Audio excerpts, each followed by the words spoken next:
So, chat, what is unschooling? Well, you've probably had those pesky things called a curriculum and education. You know, some things you might have experienced, even if you were homeschooled. These are things that are entitled to all the children across the United States. But we're finally bucking that trend and deciding to just let kids, you know, follow their interest. It's like the extreme end of a homeschooling Waldorf school education, where basically a mom sits at home and says, "It's okay, honey, you can learn to read if you want to. But if you're interested in playing in the sand outside, that just means you're an architect. And we'll focus on that instead." Anyway, obviously, for those of you that are familiar with Stream, you know that I'm a teacher. I have lots of really strong opinions on schooling, of which those opinions are based on experience. In fact, I've thought about like how I can make a positive impact on those things, because education is important. But these people feel that a different kind of education is necessary to shake up the routine. There's a few of these ladies who definitely stand out, but some of them are really funny. Unschoolia is very interesting, right? So let's see. School doesn't matter. School does not really matter. I know that's going to trigger a bunch of people, but we've been dumbed down to think that we need school to be successful. We've been conditioned. Dude, okay, dude. You know when like a YouTuber is like, "Don't go, like I didn't go to college and I'm successful." This is like the I didn't go to elementary school and I'm doing just fine. This way through school. That's the whole point of it. School is nothing but conditioning to think a certain way. Oh my god, dude. All right, so it doesn't matter what I say to you because you're nuts. This is you're mentally ill, you believe in a conspiracy theory, this is a conspiracy theory. If I were teaching a class of 8-year-olds and it was history, I would explain history in simple terms. I am also, again, kind of aping the beginning of Laserpig's video here, but it's really good and I understood the analogy he was making, so I'm just going to impart it on you guys. If I were doing a class on US history and we were covering the Civil War, I would say the Civil War was about slavery and slavery is bad. And that would be the story. And we're the good guys and they were the bad guys because they wanted slavery. And then that's how I'd explain it. Now, if I tried to explain, yes, a big component of the war was slavery, there were also some other extenuating circumstances that presented itself as issues in the war. And of course, a lot of people had a lot of differing opinions on that, but the slavery was still an important aspect, the most important aspect, because people's lives. But then also, it was a lot more complicated than people believe because there's all these states involved and a lot of governmental officials wanted certain things that weren't being addressed by the constituency and the government and blah, blah, blah, blah, blah, blah. The point is that it would be really complicated and it would make it so much more difficult to explain that concept to an 8-year-old. You tell them one way, and then as you get older, you add a little bit more. And then if they're really interested, you go into college and you become a Civil War historian. And you learn, ultimately, the Civil War was kind of about slavery. Those other things are there, but they're just kind of lampshading slavery. It's not conditioning to think a certain way. For the most part, the people that work in education on a institutional level, like not the day-to-day teachers, like day-to-day teachers who go in and they teach your kids stuff, they just want to teach kids because they're passionate about it and they feel fulfilled by helping the world. But the people who build curriculums and work on the psychology of education want to be able to help kids be more educated en masse so they can be better participatory people in society. Of course, schooling in America has its issues, and there's certain things that America teaches that could be, say, there's not another better word for it, whitewashing of the situation, right? There's been a long-standing conflict where some people want more nuanced, less positive explorations of American history in schools, and that's basically where the back and forth kind of starts and stops. But like fucking science, you can't really teach chemistry a different way, you know, man? Or math, you know, that's not really conditioning to think a certain way. Algebra is like important, man, and like you kind of need it to do things. and explain things. And I understand that algebra isn't part and parcel like finance math, but if you took algebra, you'd probably be better at finance math. Act a certain way, to believe a certain way. All true education and learning comes through doing, through pursuit. Yeah, I agree that there is a aspect of education that requires a doing practice function. Not all education can be done through a doing practice function. History is a really good example of that. You can't really do history. I mean, if you're doing history, you're like, something has gone really wrong and there's probably somebody marching through the streets. You can't really do all education. Some of it has to be like memorization and learning, you know, like phonics. Doing through curiosity, through inquiry, through research. Okay, all right. I'm sorry. I'm gonna do the thing again. That's a dog whistle. If you say we're doing our own research against the system, we're looking up conspiracy theories and believing those. That's what that is. I didn't say even that education doesn't matter. I said school doesn't matter, because education you can get everywhere. I'm simply saying that school is. Listen, I'm not saying that the cookie cutter public school system is the best way to teach every child. It isn't. I know it's not. I'm very much aware of that. But there are very clear upsides to an education in a school. I think it really helps kids to be around, you know, varying cohorts, right?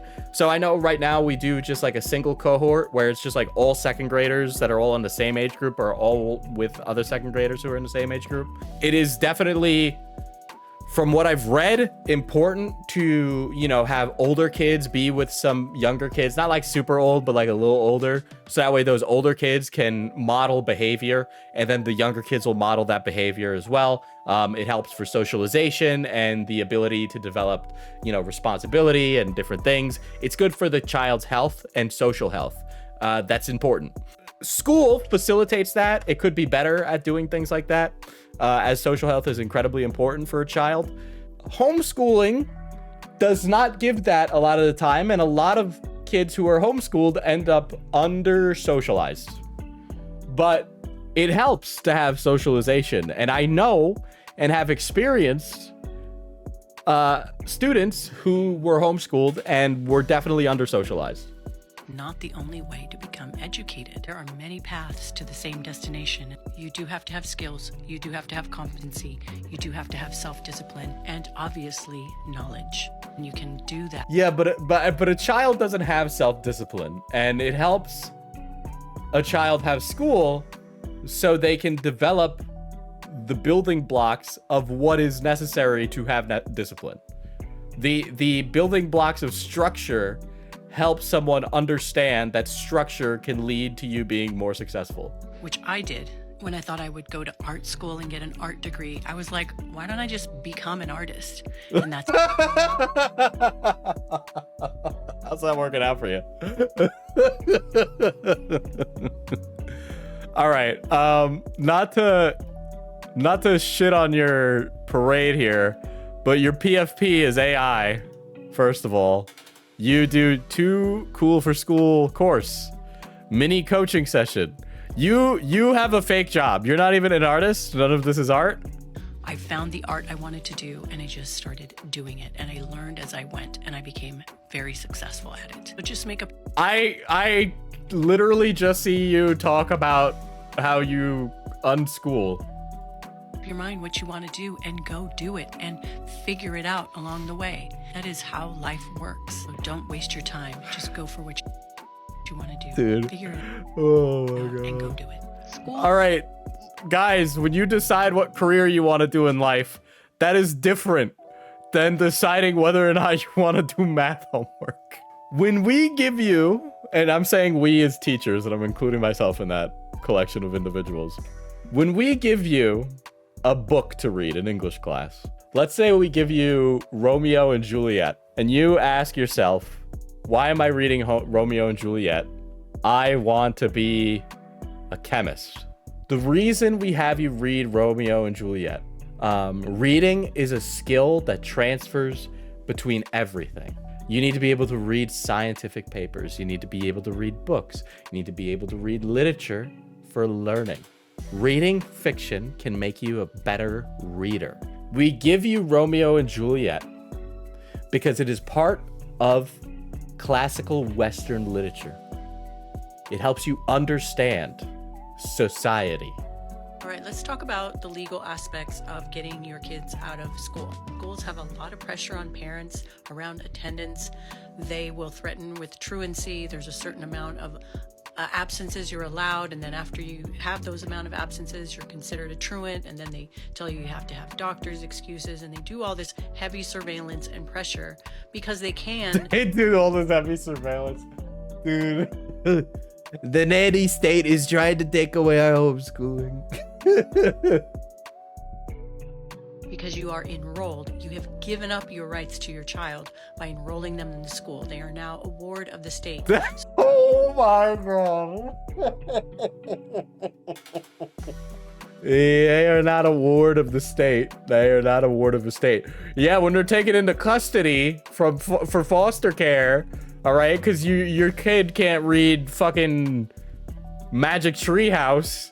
Yeah, they're gonna become a ward of the state, but that's because you've deprived them of the ability to function in society. Okay, like the literacy rate, which is probably one of the things I talk about like the most, is like really fucking bad. And let me just tell you, you are not setting your kid up for success if they can't read a grade school reader.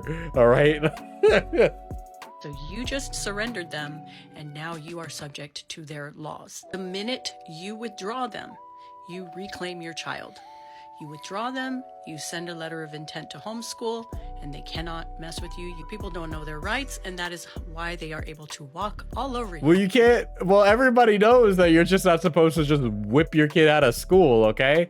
There's like a whole process to be homeschooling because they want to make sure your child is getting an education. It's not like you just get the books for an education and then you throw them in the trash. You already are having issues with attendance, and you've missed a lot of school, and your kid just isn't going either because they're sick or they just are resistant, and maybe you have family things going on. Who knows? That's your business.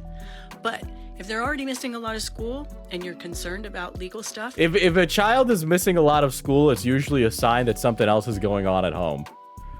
Just like 9 times out of 10, every time there's like a kid who's missing a lot of school, it's either because their parents not taking them to the bus stop, their parents not walking them to school, the parents are abusing them, the parents aren't feeding them, the parents aren't present, and the kids raising themselves. Withdraw them. You can always re-enroll them, but if you want to protect yourself legally, withdraw them, send a letter of intent to homeschool. Done. Do not offer these people, these bureaucrats, these school administrators. Deschooling equals detoxing surveillance. Okay. One of the big adjustments that you go through when you become an unschooling parent and you're going through the deschooling process is shaking off the eye of surveillance that comes. Oh my god, you're nuts. This lady's nuts. Holy shit, dude, the black vans. The black vans are watching me not raise my child. There is zero autonomy in a school. Everything is controlled. And as a parent, you have to fill out forms, and you have to let them know when you're not coming. You have to give an excuse for every single thing that you do in your private life that affects the attendance of the school. Okay, guys, if I have a job and I just stop showing up to that job, what happens? Yeah, you get fired. You get a wellness check. Something happens. There are consequences for you magically not showing up. It's like, there's like an obvious level of privacy. They're not asking for you to spread your cheeks, okay, at your job, right? They're asking for a reasonable, like, hey, why aren't you at work? There's things that need to be done. John Taylor Gatto, the author of Dumbing Us Down and Weapons of Mass Instruction. If you don't know his work, I highly suggest that you read his work. I have a feeling that this guy's going to be a total quack if I look him up, huh? But he is the first one to have introduced that idea of homework being more surveillance. And it absolutely makes sense to me. Okay. Homework is surveillance? Okay. So here's the thing, and I can tell you how this can actually help you as a grown adult and self-learner, okay? So there's a thing called spaced repetition. Spaced repetition is the process by which you learn a thing, you practice that thing, and then you take some time off, and then you do the thing you practiced earlier again, right? So you learn it, it becomes stuck in your memory, it starts to go away, then you learn it again and it comes back, and then you learn it again and it comes back. You notice how you guys don't remember a lot of stuff from high school, but the stuff that you repeated and did more frequently, you remember? That's part of the purpose of homework. Like, obviously part of it is to make sure that it's to make sure you retain the knowledge. To make sure you retain the knowledge, right? They're obviously checking it to make sure you did it, right? It's not to make sure you paid attention, but it's to ensure that you're able to remember the things that you're learning. Now, should homework be graded? I don't know. I don't really think so. I think that's what tests and quizzes are for. Personally, there are some people that grade homework, and I don't think that really provides itself as a good learning instructor.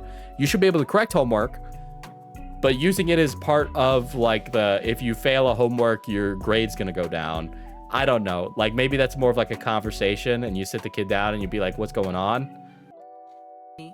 So that's the tough part, is that first 1 or 2 years, especially the first few months, everybody goes through it. Like, you're just waiting to get in trouble. And then because you're not getting in trouble, because you're free, you feel guilty. Like, you must be doing something wrong. So that is part of the deschooling process. That's the detox of getting all of that energy out of your life. You become the boss of your life. Okay, not to be that guy, but like sometimes like negative things in life are actually healthy. Not like having constant overabundance of negative stressors, but like, for fuck's sake, we weren't meant to sit in pods and experience nothing but pleasure our entire lives. Government school system, which is only there to serve itself. It only rewards you when you do what it says, and it will make you doubt yourself. All right, listen, lady, just take your kid to a Waldorf school. Like, you don't need to like deprive them of all education, but there are like systems and institutions in place that would fit your worldview, that would still make your child a learned person. I'm not even like poo-pooing over like private school or charter school or Catholic school or, you know, whatever the fuck, right? It's just like there are different modes of education that aren't just, let the kid to figure it out. How to unschool. How to unschool in every state. Teach them self-mastery. Dude, she's playing the art of the deal for her kids. Dude, you know that she's just really obnoxious in a supercuts, bro. Something that used to really annoy me when my kids were in school is how much micromanaging would happen on a daily basis. Telling them to stop running when they were out on their breaks. For example, we give them phones and devices, and then we say, oh, they're terrible for you. You're going to get addicted. They're going to ruin your brain. Instead of telling them, this thing is powerful. You have to master it. You have to exercise self-control, and I'm going to help you do that. Okay, all right. Okay, all right. Okay, all right. There's a few things here. What is the context for your kids not being told to run? If you're outside on the playground and your kids are running, that should be fine and perfectly okay. If your kid is running in the hall, that's not okay. You get hurt, and if you land on tile, it's going to be way worse than landing on the dirt. All right? There's a time and a place for running, and it is not inside a fucking building. All right? Like, Jesus Christ. We got to be safe. There's fire codes. People can get in trouble. All right? We're trying to keep your kids safe. That's why we're saying don't run in the fucking hall. All right? Two, you dumb bitch. All right? A fucking cell phone? Seriously? What are you giving your grade schooler a cell phone? Hey, I'm going to help you learn self-control and mastery. They're a child. I know I'm like compartmentalizing and just like, you know, assuming she's talking about some kid who's not a high schooler, right? But it's like, if you're giving a kid who's like really young a cell phone and saying exercise self-control, they're going to lose. The people who make this thing are way fucking smarter than you, and they know all the tricks about you, okay? They know all the tricks. You know why? Because you're on fucking TikTok, all right? And what happens when you're on TikTok? You scroll the For You page. What's your watch time, lady? How many hours a day do you spend on TikTok? Tell me. I'd like to know, actually, all right? Because if you're spending anywhere upward of an hour watching TikToks a day, you don't have self-control, because they know how to basically hijack your brain to abuse it with the social media, okay? It is addiction dopamine machines. Very powerful machines. It's amazing how we're able to offload so much onto these things. But to say that these things are powerful is true. But to say that an 8-year-old or some like grade schooler should be able to master it is fucking ridiculous. Because that is exactly what those companies want, and that is how they make a customer for life out of your child. Is she charging for courses, or are they free? Yeah, of course she charges for courses. Let's see how much they cost. Okay. $1,000.